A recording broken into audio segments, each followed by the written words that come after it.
네, 안녕하십니까. 정인태 신지식인 TV입니다. 저는 국립한국복지대학교 특임교수를 역임한 정인태입니다. 네, 대통령 직속 기관으로부터 정부 부처 장관상을 받고 우수 신지식인으로 제가 선정이 됐는데요. 저는 이 MBPA 과학이라는 학문을 창안을 했습니다. 그래서 이 MBPA 과학이라는 것은 이 인간의 정신과 뇌와 신체의 관계성을 과학적으로 설명한 그러한 학문인데요. 네, 뭐 요즘에 그 대선 후보 중에 그 허경영이라는 후보가 있어요. 그래서 이 허경영 후보가 IQ가 430이다. 네, 이렇게 주장을 하고 있는데요. 네, 그래서 이 허경영 후보 하면은 뭐 공중부양, 축지법, 네, IQ 430, 뭐 이런 거로 유명하죠. 그러면 이 IQ 430이 정말 가능한가라는 측면에 대해서 제가 좀 MBPA 과학적으로, 네, 뇌과학적으로 또 인간의 심리과학적으로 한번 분석을 해보겠습니다. 네, 그래서 일단은 이 이론을 우리가 생각할 때는 제일 중요한 것은 인간의 이 M은 마인드예요. 마인드, B는 브레인, 뇌, P는 피지컬, 신체를 말하고요. 정신과 뇌와 신체가 이렇게 상호작용을 하고 있다라는 거죠. 당연하겠죠. 네. 그래서 인간의 정신과 뇌와 신체는 하나로 연결되어서 상호작용하고 있다. 이게 정신내신체 이론론, 이것을 제가 이제 주창을 했어요. 하고 이 모든 관계성을 이렇게 증명을 한 게 MBPA 과학인데요.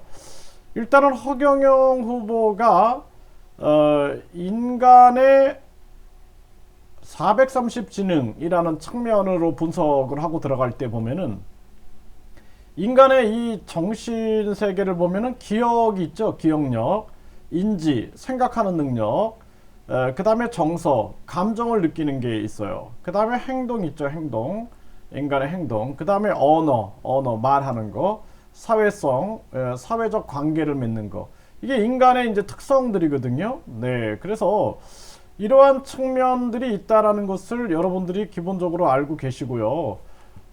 그리고 지금 IQ 이론을 여기 우리가 교육 전문가 이수경 이분이 이제 이 블로그에 올려놨는데 이거를 중심으로 제가 좀 한번 객관적인 부분을 위하여 한번 보겠습니다.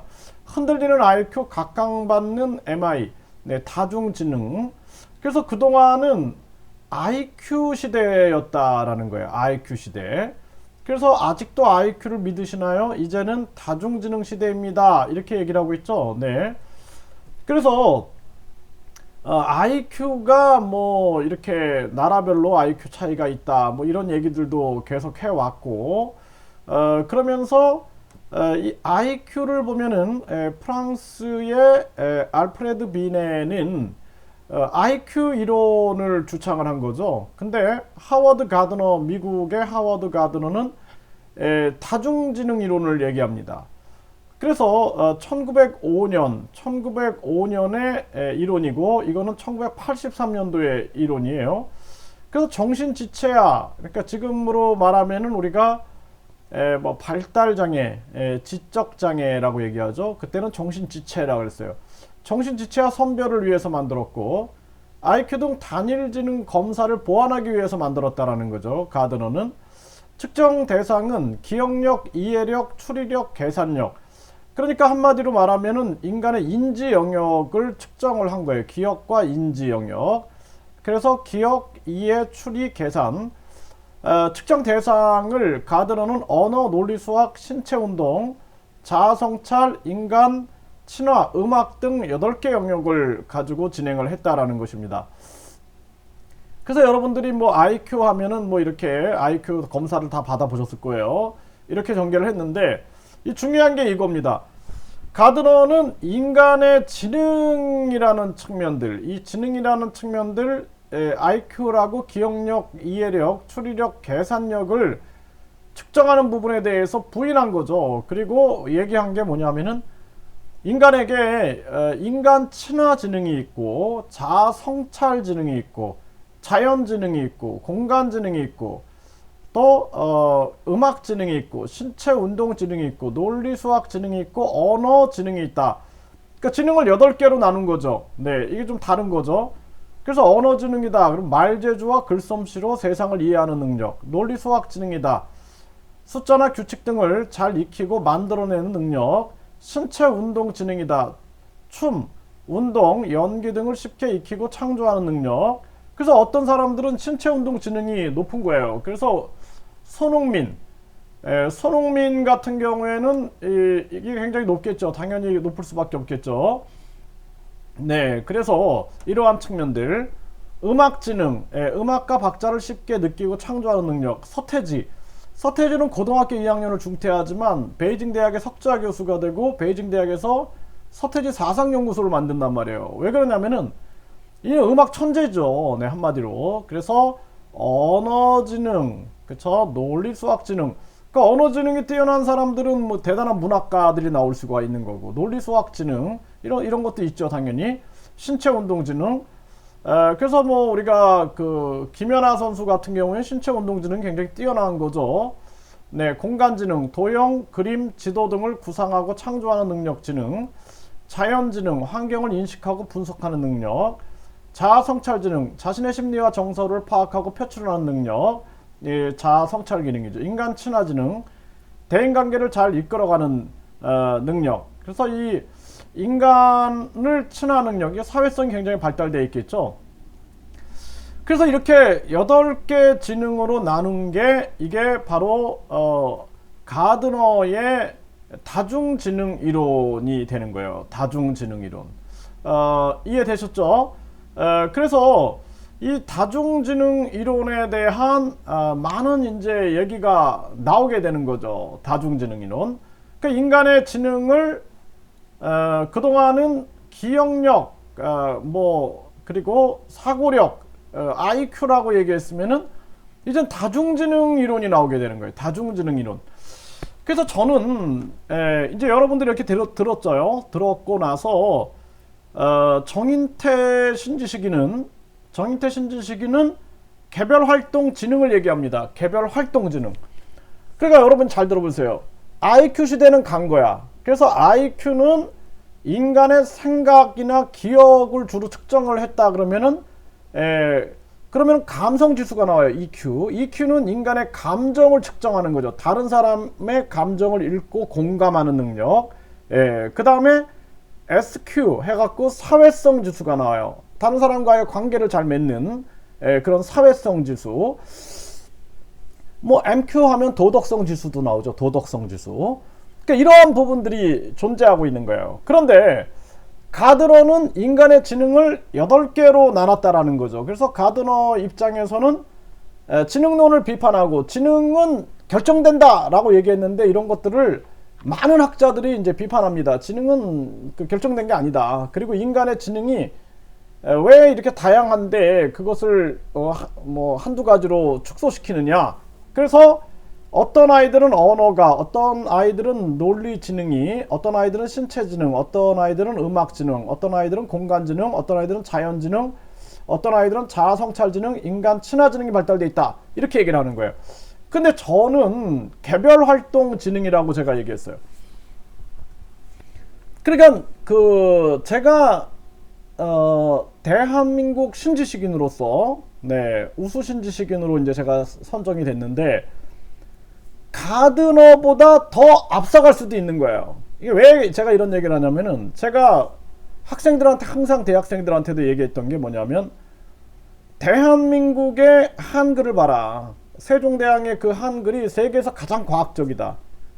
10개의 모음과 14개의 자음을 가지고 수천 개의 소리를 표기할 수 있다. 그러니까 일본의 문자, 히라카나, 가타카나 같은 경우 보면은 한 300개밖에 표기를 못한다. 중국의 한자는 400개 정도밖에 표기를 못하는데 우리 한글은 무려 8,800개. 그러니까 엄청난 그러한 표기가 가능하다. 이게 뭐냐 하면은 과거에는 한국인들이 미국을 뛰어넘지 못한다라는 생각을 했어요. 그래서 제가 이 자폐증은 없다라는 이 책을 출간하면서 미국의 자폐증 이론을 61가지를 제가 비판을 했습니다. 이 책에서. 이 책을 비판을 해가지고 이 책을 출간을 했는데, 네, 60가지를 이제 제가 비판해서 출간을 했는데, 이때 제가 대학생이에요. 대학생 때로 제가 기억을 하고 있는데, 이 책에 이제 초안을 만들 때, 그러니까 우리 그 특수교육학과 교수께서 뭐라 그랬냐면은 100만 불짜리 아이디어다라고 딱 얘기를 하더라고요. 그런데 이제 제가 대학에서 이제 총장님하고 이거 논문을 제가 쫙 깔아놓고 이제 설명을 했는데, 그 총장이 뭐라 그랬냐면은 미국도 하지 못한 것을 한국인이 한다 그러면 누가 믿겠는가 그러면서 가버렸거든요. 그때 이제 제가 생각한 게 뭐냐면은 미국인이 가능하고 한국인은 불가능하다라는, 그러니까 한국은 한국인이라는 게 바로 태생적 한계이냐? 저는 그러면서 이제 그 대학의 강의를 제가 중단을 합니다. 네, 제가 굉장히 잘못됐다라는, 그리고 학자로서의 자존감이 굉장히 상했던 그랬던 적을 기억을 합니다. 자, 이걸 전제로 깔고 들어간다라면은 가드너의 다중지능 이론으로 본다라면은 어떤 아이들은 언어 지능이 굉장히 높은 거예요. 이걸 측정할 수가 없어요. 네, 이걸 측정할 수가 없는 거야. 그래서 어떤 일이 벌어지냐면 대학원 같은데 뭐 석사 박사를 들어갔을 때 교수가 그 학생의 그 능력을 측정할 수가 없는 거예요. 그걸 인정해야 돼, 교수들도요. 네. 그러니까 예를 들어서 어떤 에디슨이라고 칩시다. 에디슨이 학교 생활을 거의 못했잖아요. 그 에디슨의 과학적 능력을 누가 측정을 할 거예요? 누가 측정을 못하는 게 불가능한 거예요. 그거는 무한대인 거예요. 무한대, 불가능한 거예요. 그래서 저는 개별활동 지능이라고 제가 얘기를 했는데, 가드너는 8개를 얘기했지만 저는 인간의 지능의 세계는 끝이 없다. 밤하늘의 별보다 더 많다라는 거예요. 왜냐하면 신체 지능에서도, 신체 운동 지능에서도 축구를 잘하는 사람이 탁구를 잘하는 건 아니다라는 거예요. 그러니까 축구를 잘하는 사람은 축구 지능이 높은 거고, 탁구를 잘 치는 사람은 탁구 지능이 높은 거고, 체조를 잘하는 사람은 체조 지능이 높은 거예요. 이해되시겠어요? 그래서 개별 활동 지능이다. 그래서 어떤 사람은 탁구를 치면서 그 탁구를 칠 때 인지, 정서, 사회성, 그리고 행동, 이런 걸 종합적으로 전개하면서 그 속에서 수많은 인지활동, 감성활동, 신체활동을 막 전개하면서 그 분야에 누구도 측정할 수 없는 전문가가 돼버리는 거예요. 이게 바로 개별활동 지능이다라는 거예요. 이해되셨어요? 그러니까 허경영이라는 그 대선 후보가, 그 정치인이 내가 IQ가 430이다 이렇게 얘기를 하는데, 사실상 IQ 시대는 간 거예요. IQ 시대는 갔다. 이제는 IQ 시대는 갔다. 그래서 아직도 IQ를 믿는가 이런 얘기가 나오죠. 학자들은 이미 이런 거를 얘기하고 있는 다중지능 시대로 간 거예요. 다중지능 시대. 그리고 그 다음에 올 시기에는 아마 대한민국의 정인태 신지식인이 가드너 다음에 개별활동 지능을 얘기했다라는 것이 아마 이제 많이 거론이 되게 될 겁니다. 그래서 이 다중지능 이론으로 봤을 때 허경영이라는 그 정치인은 그 정책을 연구하는 데에서는 그 정책 그 분야에 대해서는 굉장한 능력을 가지고 있다. 그거는 측정할 수가 없는 거예요. 430이 아니라 그 분야에서는 무한대야. 누구도 측정할 수 없어요. 그거는. 이해되시겠어요? 제가 아는 분은 아까 서태지 얘기를 했는데, 서태지의 음악 지능을 누가 측정할 거예요? 고등학교 2학년 중퇴를 했는데, 예, 고등학교 2학년에 중퇴를 했는데 서태지가 대단한 음악 세계를 만들어 갑니다. 그걸 누가 측정을 할 거예요? 임권택 감독. 예? 임권택 감독의 영화 세계를 누가 측정을 할 거예요? 그러니까 인간 한 명 한 명이 자신의 우주의 세계를 가지고 있는 거예요. 우주의 세계. 우주의 세계를 가지고 있는 거예요. 그 우주의 세계가 바로 우리의 마음의 세계에 있는 거예요. 예.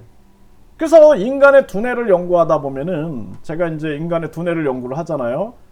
인간의 두뇌를 연구를 하다 보면은 참 놀라운 게 뭐냐면은, 인간의 이 뇌세포들 간의 상호작용의 세계가 마치 우주와 같다라는 생각을 안 할 수가 없어요. 그래서 인간의 두뇌의 세계는, 그거는 우주의 세계다. 그래서 그 인간의 내면의 세계 속에 우주가 담겨져 있는 거예요. 이걸 깨닫게 되면은 사람들이 무엇을 깨닫게 되느냐? 아, 신은 내 안에 있다라는 걸 깨닫게 돼요. 신은 내 안에 있다라는 것을 명확하게 깨닫게 되는 거예요. 그래서 결국에는 인간의 우주의 세계, 이 우주의 세계가 인간의 뇌세포와 인간의 심리의 세계에서 체계적으로 다 진행되고 있다라는 측면들을 우리가 느끼게 되고 보게 되는 그러한 경험을 하게 되는 거죠. 그렇기 때문에 저는 그렇게 생각을 합니다. 그래서 인간의 이 능력들, 인간의 능력들은 어떤 것을 집중해서 그 활동을 계속하면 할수록 거기에 대한 지능은 높아지는 거예요. 그 제가 아는 그 한 친구가 있는데, 그 친구는 빵을 엄청 잘 만들어요. 빵 대회 나가서 막 우승하고 막 그러는데 초등학교만 나왔거든요. 근데 빵을 예를 들어서 초등학교를 졸업하고 뭐 13살에서 한 30년 40년을 빵만 만들면요, 빵 지능이 측정 불가래니까요. 그거는. 네, 그렇기 때문에 앞으로 우리가 21세기 교육을 전개해 나갈 때는 가장 중요한 게 재능 중심으로 가야 되는 거예요. 재능 중심. 그래서 한 가지 재능을 가지고 세계적인 능력을 펼치게 되면은 그 사람은 세계적인 업적을 갖게 되는 거예요. 서태지나 임권택이나 또는 여러분들이 잘 알고 있는 각 분야의 전문가들, 손흥민이라든지 김연아라든지 이런 사람들처럼. 그래서 인간의 지능이라는 측면들은 사실상 개별활동 지능이고 측정 불가다. 그리고 한 사람 한 사람이 다 다르잖아요. 네? 이 홍채가 다르죠. 유전자가 다르죠. 목소리가 다르죠. 지문이 다르죠. 유전자가 다 다르잖아요. 그래서 인간을 동일시해서 IQ를 측정하는 것 자체가 잘못된 거예요. 그래서 인간은 그 개성 자체가 또 하나의 우주고 또 하나의 별이고 또 하나의 지구다라는 거예요. 그걸 깨닫게 되면은 이제 여러분들은 종교를 깨닫게 되고 그리고 더 나아가서 인간의 심리학과 삶의 의미 이런 것들을 느끼고 깨달을 수가 있게 되는 것입니다. 그래서 IQ 430 가능한가? IQ 시대는 갔다. 네, 그리고 인간의 다중지능 그리고 개별활동 지능에서 심리학의 지능론은 마침표를 찍게 되는데, 이렇게 본다라면은 어떻게 해요? 뭐 허경영이라는 정치인의 지능지수가 430이냐? 그의 정책은 측정 불가하다. 이렇게 보면 되는 거고, 또 어떤 분들은 연구하면서 농사를 지었다. 그 사람의 농사 지능은 측정 불가하다라는 거예요. 그걸 측정하려고 하는 것 자체가 잘못된 거다. 그래서 제가 우리나라 교육개혁을 이런 정신을 가지고 교육개혁을 해야 되기 때문에 교육부가 없어져야 된다라고 얘기를 하는 거예요. 교육은 창의성이 중요한데 교육이 자기들의 머리로 교육을 축소시키려고 한다면 그 나라의 교육은 발전이 안 되는 거예요. 그러니까 대한민국 백신을 개발하지 못하고 있죠, 지금. 네. 여러분들과 함께 이렇게 재밌는 심리학의 세계를 한번 탐구해 봤습니다.